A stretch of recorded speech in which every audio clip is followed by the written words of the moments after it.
Hey everybody, Frugal Farmer here. Still doing cleanup. This is a tree my daddy planted. It's on early videos, but I've still got a lot to clean up from Florence.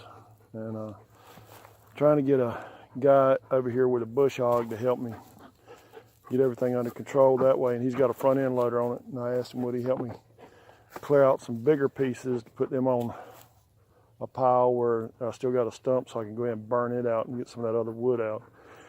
And it's right close to where I can put my leaf blower on it and get it going pretty good. Sorry about that. Duke had me distracted. I've been throwing frisbee with him. He loves frisbee. And he throws it at you to get you to work with him on it.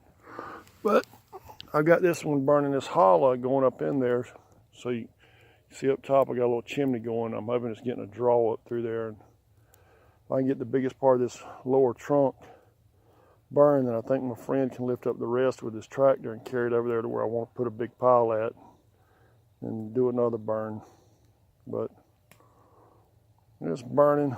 It'll be burning throughout the night. I'm going to burn some of the grass around here so I don't have to worry about it getting into anything, just to be on the safe side. But another day, more cleanup. Thanks for stopping by. Come back again when you will. Share, comment, like, hit that subscribe button. God bless.